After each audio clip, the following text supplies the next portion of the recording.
who are watching this online class. I am Renu Gupta, lecturer from SCRT UP Lucknow. I hope आप सभी लोग अपने घरों में स्वस्थ होंगे, सुरक्षित होंगे. This is my second class.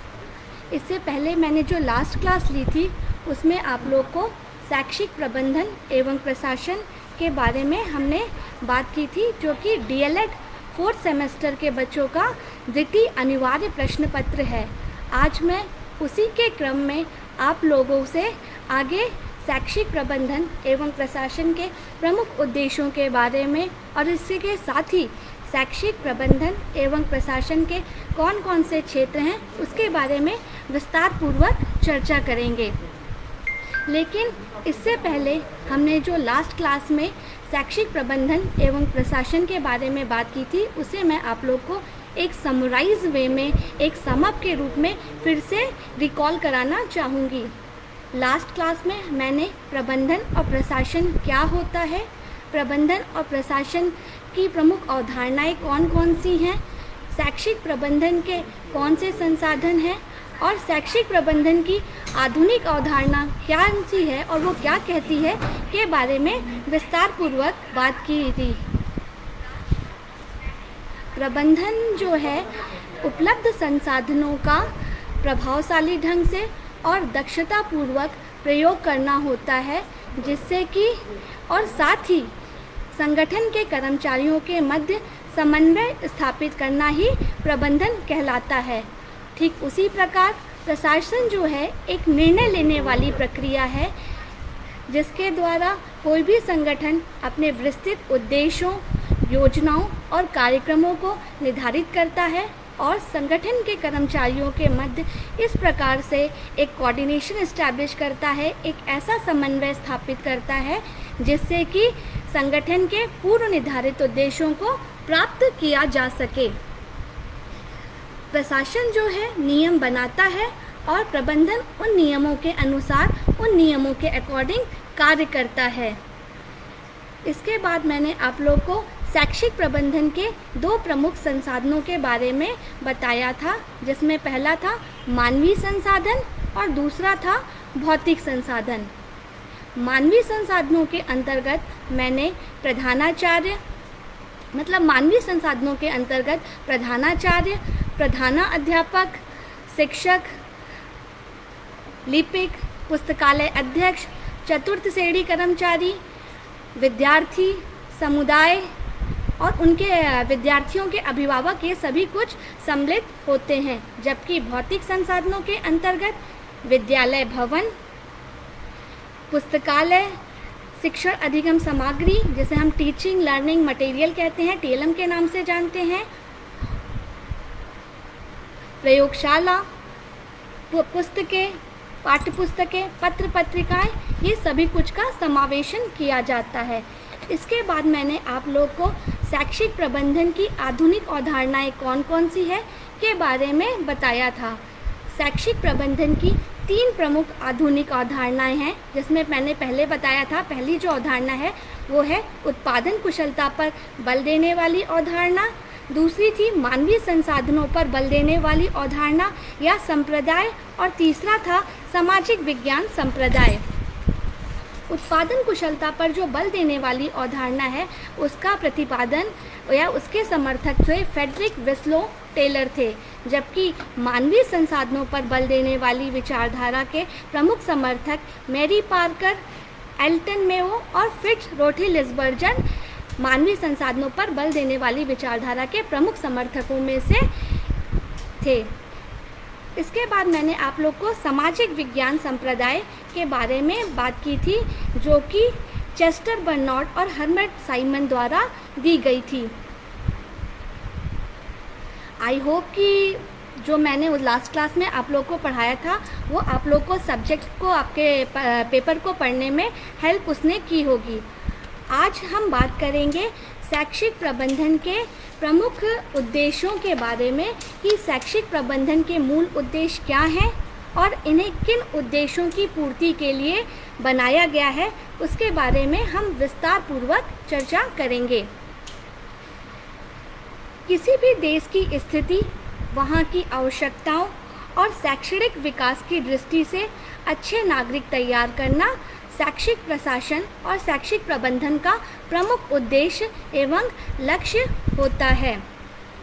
किसी भी देश की स्थिति, वहाँ की आवश्यकताओं और शैक्षणिक विकास की दृष्टि से अच्छे नागरिक तैयार करना शैक्षिक प्रबंधन का मुख्य ध्येय एवं लक्ष्य है।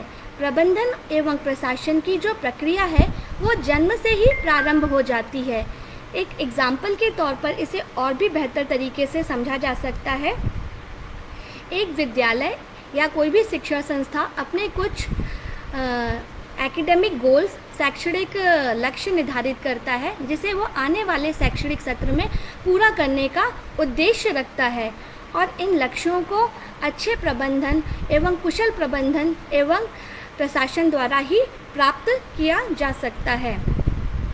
विद्यालय ही वह स्थान है जहाँ पर मानव द्वारा मानव का निर्माणकारी कार्य किया जाता है, और विद्यालय की जो छोटी सी छोटी और बड़ी सी बड़ी योजना का मुख्य ध्येय होता है शिक्षा के लक्ष्यों को प्राप्त करना, जिसे कि हम एक अच्छे प्रबंधन एवं प्रशासन के द्वारा प्राप्त कर सकते हैं।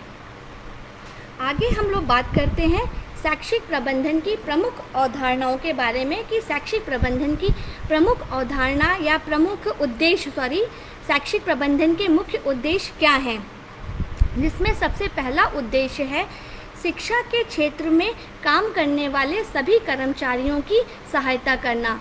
प्रबंधन एवं प्रशासन का मुख्य उद्देश्य शिक्षा के क्षेत्र में जो भी व्यक्ति काम कर रहे हैं उनकी सहायता करना, समय समय पर उन्हें निर्देशन एवं परामर्श प्रदान करना, और साथ ही साथ शिक्षा के क्षेत्र में कार्यरत व्यक्तियों, कर्मचारियों और अधिकारियों को उनके दायित्वों से, उनके उत्तरदायित्व से अवगत कराना शैक्षिक प्रबंधन एवं प्रशासन का प्रमुख उद्देश्य है। जो भी शिक्षा के क्षेत्र में कार्य कर रहा है व्यक्ति, उन्हें समय समय पर उनके दायित्वों से, उनकी ड्यूटी से, उनकी रिस्पॉन्सिबिलिटी से उन्हें अवगत कराना शैक्षिक प्रबंधन एवं प्रशासन का प्रमुख उद्देश्य है। आगे बात करते हैं शैक्षिक प्रबंधन एवं प्रशासन का जो दूसरा प्रमुख उद्देश्य है वो शिक्षा संबंधी कार्यों और क्रियाकलापों को विधिवत संचालित करना। शिक्षा से संबंधित जो भी कार्यक्रम है उसे एक सिस्टमैटिक वे में संचालित करना भी शैक्षिक प्रबंधन एवं प्रशासन का प्रमुख उद्देश्य है। इसके अंतर्गत हम लोग पाठ्यक्रम के निर्धारण से लेकर पाठ्यपुस्तकों का प्रकाशन हो गया, टीचर्स के लिए संदर्शिकाएं हो गई, उन सभी का निर्माण करना, उन सभी कार्यक्रमों का संचालन करना शैक्षिक प्रबंधन एवं प्रशासन के प्रमुख उद्देश्यों में से एक है। साथ ही बच्चों के सर्वांगीण विकास के लिए, बच्चों के होलिस्टिक डेवलपमेंट के लिए आवश्यक साधन एवं सामग्री जुटाना भी शैक्षिक प्रबंधन का प्रमुख ध्येय, प्रमुख उद्देश्य कहलाता है। शिक्षा संबंधी जो भी नीतियां हैं उनको संचालित करना और जो भी शिक्षा संबंधी योजनाएं हैं उन्हें एक विधिवत, एक सिस्टमैटिक तरीके से उसका संचालन करना। शिक्षा के क्षेत्र में मान लीजिए कोई प्रशिक्षण कार्यक्रम का आयोजन करना है, वो सभी चीज़ का संचालन करना भी शैक्षिक प्रबंधन एवं प्रशासन के प्रमुख उद्देश्यों में से एक कहलाता है। इसके साथ ही शिक्षा के प्रत्येक स्तर पर, चाहे वो प्राइमरी लेवल हो, अपर प्राइमरी लेवल हो या हायर लेवल हो, शिक्षा के प्रत्येक स्तर पर कार्यक्रमों का संचालन करना भी शैक्षिक प्रबंधन के प्रमुख उद्देश्यों में से एक है। और साथ ही शिक्षा के क्षेत्र में लिए गए उचित निर्णयों, कार्यों और विचारों को प्रोत्साहित करना और साथ ही अनुचित कार्यों और निर्णयों और विचारों को रोकना भी शैक्षिक प्रबंधन एवं प्रशासन का मुख्य उद्देश्य कहलाता है। इसके साथ ही शिक्षा के नवीन उद्देश्यों, सिद्धांतों और मूल्यों आदि का निर्धारण करना भी शैक्षिक प्रबंधन का प्रमुख ध्येय एवं लक्ष्य है। शिक्षा के संबंध में जो भी नवीन उद्देश्य निर्धारित किए जाएं, जो भी सिद्धांत निर्धारित किए जाएं, जो भी उसके मूल्य वैल्यूज़ निर्धारित किए जाएं, उनको भी निर्धारित करना शैक्षिक प्रबंधन एवं प्रशासन का प्रमुख उद्देश्य कहलाता है। इसके बाद बात करते हैं जो भी शिक्षण संस्थाएं हैं शिक्षा के क्षेत्र में जो भी शिक्षण संस्थाएं हैं, चाहे वो गवर्नमेंट हो चाहे वो प्राइवेट इंस्टीट्यूट हो, उन सभी का समय समय पर निरीक्षण करना, समय समय पर उसको इंस्पेक्शन करना, वहाँ सुपरवाइज करना और उनके लिए आवश्यक धन की व्यवस्था करना शैक्षिक प्रबंधन का एवं प्रशासन का प्रमुख उद्देश्य कहलाता है। शिक्षा के क्षेत्र में जितनी भी शिक्षण संस्थाएं हैं, कार्यरत हैं, उन सभी का समय समय पर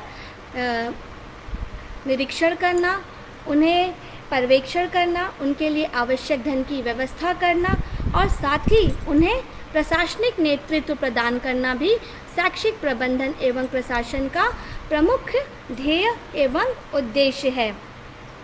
और इन सभी के अतिरिक्त शिक्षा विभाग के कर्मचारियों की नियुक्ति करना, जो भी शिक्षा विभाग में कार्यरत कर्मचारी की नियुक्ति का भी कार्य शैक्षिक प्रबंधन एवं प्रशासन द्वारा किया जाता है। शिक्षा विभाग के कर्मचारियों की नियुक्ति करना, उनके सेवा शर्तों का निर्धारण करना, उनका परीक्षण करना और उनकी उन्नति के लिए कार्य करना शैक्षिक प्रबंधन एवं प्रशासन का प्रमुख उद्देश्य एवं ध्येय है। आगे बात करते हैं जो कि है छात्रों के व्यक्तित्व का सर्वांगीण विकास करना और उनमें एक अच्छे चरित्र का निर्माण करना भी शैक्षिक प्रबंधन एवं प्रशासन का मुख्य उद्देश्य है। और अंत में आता है शिक्षा के क्षेत्र में एक अनुकूलन वातावरण तैयार करना, एक ऐसा सूटेबल एटमॉस्फेयर तैयार करना, एक ऐसा हेल्दी एटमॉस्फेयर तैयार करना जिससे कि शिक्षा के लक्ष्यों को प्राप्त किया जा सके, शैक्षिक प्रबंधन के प्रमुख उद्देश्यों में से एक कहलाएगा या शैक्षिक प्रबंधन एवं प्रशासन का प्रमुख उद्देश्यों में से एक है।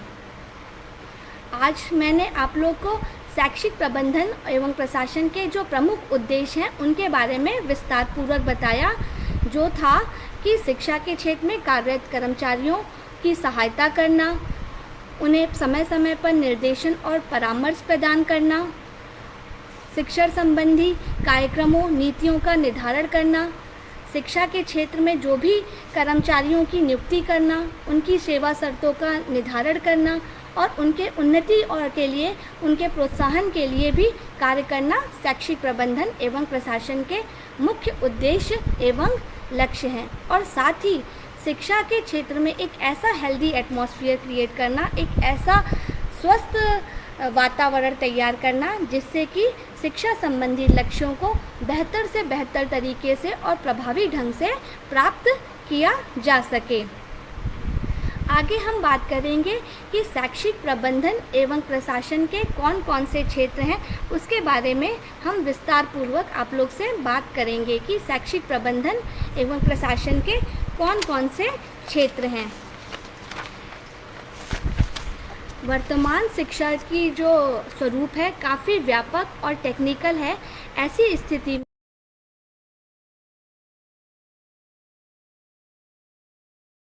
में शैक्षिक प्रबंधन एवं प्रशासन का अपने आप में ही एक महत्वपूर्ण भूमिका होती है, जिससे कि वह एक अच्छे बालक का बच्चों में एक अच्छा चरित्र निर्माण कर सके, उनमें प्रभावी मानवीय गुणों का विकास कर सके। ये सभी कार्य शैक्षिक प्रबंधन, एक कुशल प्रबंधन एवं प्रशासन पर निर्भर करता है, जिसमें पहला प्रमुख क्षेत्र है नवीन शिक्षा नीति के अनुरूप शिक्षा का स्वरूप तैयार करना और समय समय पर उनका मूल्यांकन करना शैक्षिक प्रशासन एवं प्रबंधन के प्रमुख क्षेत्रों में से एक है। नवीन शिक्षा नीति के अनुरूप शिक्षा का स्वरूप तैयार करना और समय समय पर उसका मूल्यांकन करना शैक्षिक प्रबंधन एवं प्रशासन का प्रमुख क्षेत्रों में से एक है।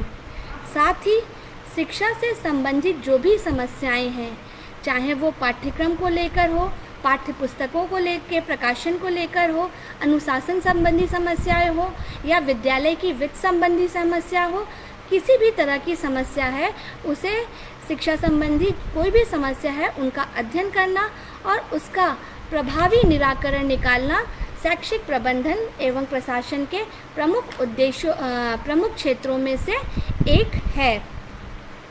आगे बात करते हैं संपूर्ण शिक्षा प्रणाली के सफलता के लिए कार्य करना और उनका मूल्यांकन करना। जो भी हमारी संपूर्ण शिक्षा प्रणाली है, संपूर्ण शिक्षा प्रक्रिया है, उनकी सफलता के लिए कार्य करना और उनका मूल्यांकन करना भी शैक्षिक प्रबंधन एवं प्रशासन के प्रमुख क्षेत्रों में से एक है।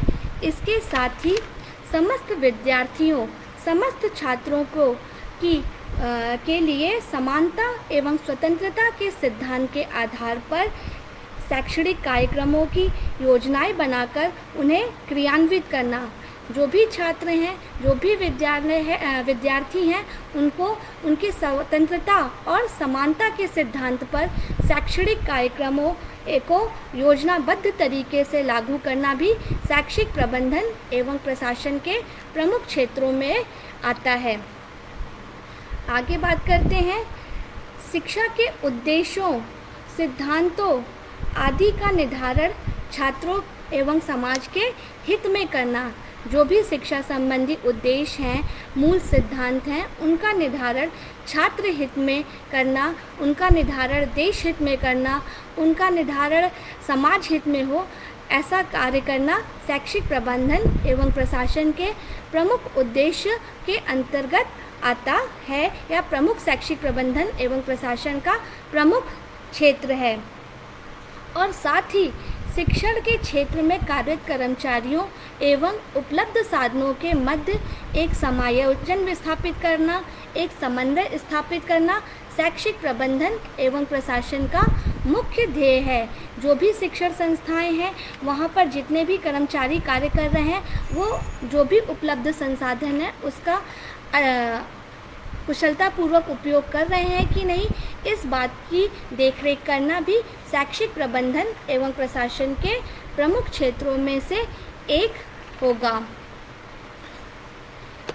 इस प्रकार यदि हम बात करें तो शैक्षिक प्रशासन का तात्पर्य शिक्षा प्रक्रिया को सुचारू रूप से चलाने वाली उस व्यवस्था से है जिसके अंतर्गत प्रत्यक्ष और अप्रत्यक्ष रूप से काम करने वाले व्यक्तियों के विचारों और प्रयासों को हम सामंजस्य स्थापित करते हैं और साथ ही साथ भौतिक तत्वों और जो भी शैक्षिक शिक्षा संबंधित उपलब्ध संसाधन है उसका इतनी दक्षतापूर्वक उपयोग करते हैं जिससे कि हम छात्रों में बेहतर एवं प्रभावी मानवीय गुणों का विकास कर सकें।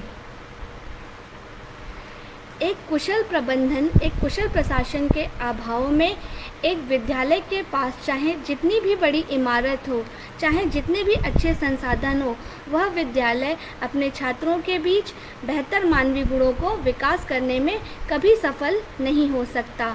जबकि इसके ठीक विपरीत बात करते हैं, अगर अच्छा प्रबंधन होगा, अच्छा प्रशासन होगा तो विद्यालय के पास भले ही अच्छी इमारत ना हो, वो विद्यालय ज्ञान का, संस्कृति का एक मंदिर बन जाएगा। ये थे शैक्षिक प्रबंधन के प्रमुख क्षेत्र जिसके बारे में मैंने आप लोग को विस्तार पूर्वक बताया। मैं आशा करती हूँ कि आप लोग को शैक्षिक प्रबंधन एवं प्रशासन के प्रमुख उद्देश्य एवं क्षेत्रों के बारे में पर्याप्त जानकारी मिल गई होगी और आपको सब्जेक्ट को पढ़ने में भी उसने हेल्प किया होगा।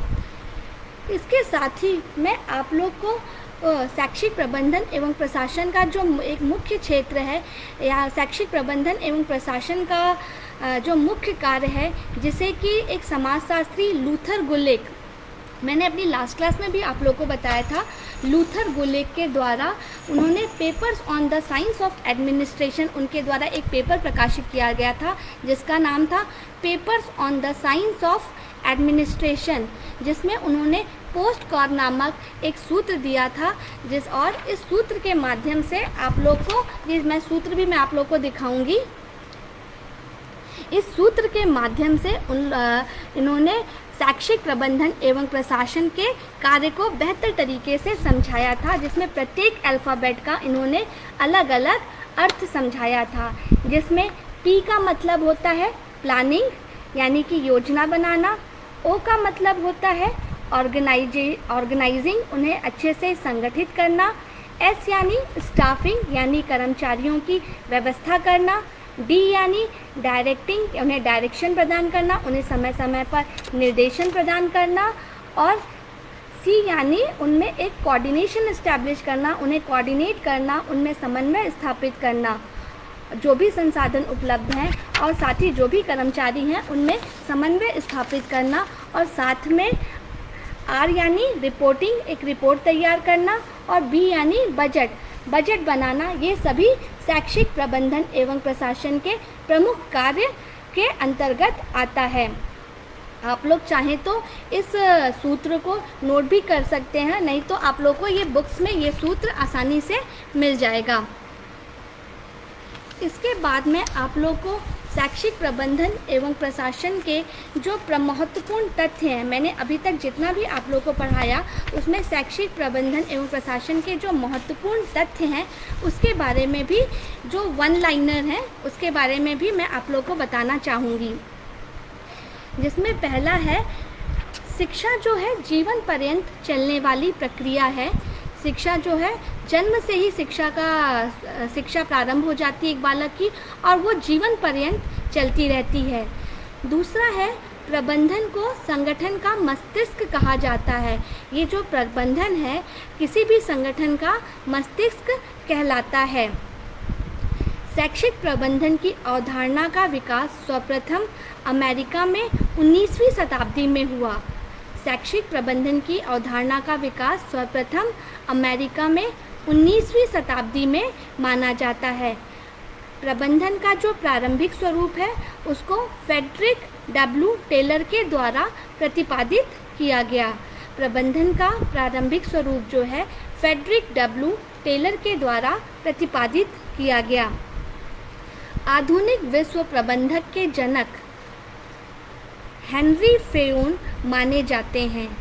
हेनरी फेयोन को आधुनिक विश्व प्रबंधन का जनक माना जाता है, जबकि आधुनिक भारतीय प्रबंधन, यहाँ पे एक वर्ड जुड़ गया, भारतीय विश्व प्रबंधक के जनक मैंने आपको बताया हेनरी फेयोन, जबकि आधुनिक भारतीय प्रबंधक के जनक अरिंदम चौधरी को माना जाता है। प्रबंधन का गुरु पीटर ड्रैकर को माना जाता है। प्रबंधन के गुरु के रूप में हम लोग पीटर ड्रैकर को प्रबंधन का गुरु मानते हैं। भारत का भविष्य उसकी कक्षाओं में निर्मित हो रहा है, ये कथन जो है कोठारी आयोग द्वारा दिया गया था। भारत का भविष्य उसकी कक्षाओं में निर्मित हो रहा है, ये कथन कोठारी आयोग के द्वारा दिया गया था। और साथ ही भारत में बुनियादी अंग्रेजी शिक्षा के समर्थक राजा राम मोहन राय थे, जिन्हें आधुनिक प्रगतिशील शिक्षक का जनक माना जाता है। भारत में बुनियादी अंग्रेजी शिक्षा के समर्थक राजा राम मोहन राय थे, जिन्हें आधुनिक प्रगतिशील शिक्षा का जनक माना जाता है। हेनरी फेयोल प्रशासनिक प्रशिक्षण की आवश्यकता पर बल देने वाले पहले व्यक्ति थे। हेनरी फेयोल जो थे प्रशासनिक प्रशिक्षण की आवश्यकता पर बल देने वाले प्रथम व्यक्ति थे और इन्होंने प्रशिक्षण को निरंतर एक चलने वाली प्रक्रिया बताया। ये सभी इम्पॉर्टेंट फैक्ट्स आप लोग चाहें तो नोट भी कर सकते हैं, जो कि आप लोग के एग्ज़ाम के पॉइंट ऑफ व्यू से भी काफ़ी इम्पॉर्टेंट है। मैंने इसमें आप लोग को करीब 11 तथ्यों, जो महत्वपूर्ण तथ्य थे उसके बारे में विस्तार पूर्वक बताया, जिसमें प्रबंधन, जो भारतीय प्रबंधन के जनक के रूप में अरिंदम चौधरी, ये 2-3-4 नाम आप लोग को काफ़ी याद रखने हैं कि भारतीय जनक के रूप में अरिंदम चौधरी को भारतीय प्रबंधन का जनक माना जाता है, जबकि विश्व प्रबंधन का जनक हेनरी फेयोन को माना जाता है। और हेनरी फेयोन ने ही प्रबंधन की में प्रशासनिक प्रशिक्षण की आवश्यकता के पर बल दिया और प्रशिक्षण को निरंतर चलने वाली प्रक्रिया माना। लास्ट में आप लोग को मैं एक असाइनमेंट भी देना चाहूँगी, जिससे कि आप लोग अपने डाइट पर उसे सबमिट कर दीजिएगा। तो आप ये क्वेश्चन भी नोट कर सकते हैं कि किसी भी विद्यालय के संचालन में प्रबंधन एवं प्रशासन की क्या भूमिका होती है, उसे वन पेज में अपने शब्दों में लिखकर आप लोग अपने डाइट पर सबमिट कर दीजिएगा। मैं एक बार फिर से इस क्वेश्चन को दोहराऊंगी कि किसी भी विद्यालय के संचालन में प्रबंधन एवं प्रशासन की क्या भूमिका होती है। एक प्रभावी विद्यालय संचालन के लिए एक कुशल प्रबंधन एवं प्रशासन की क्या भूमिका होती है, इसे 100 वर्ड्स में एक पेज में लिखकर आप अपने शब्दों में अपने डाइट्स पर सबमिट कर दीजिएगा।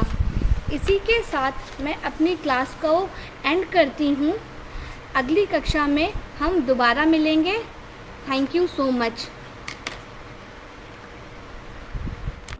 सबसे पहले नए वीडियो को देखने के लिए आप हमारे चैनल को सब्सक्राइब करें और जो है कि बेल आइकन को प्रेस करें, जिससे जो कि जब भी मैं नया वीडियो अपलोड करूं तो आपको उसका नोटिफिकेशन मिल जाए।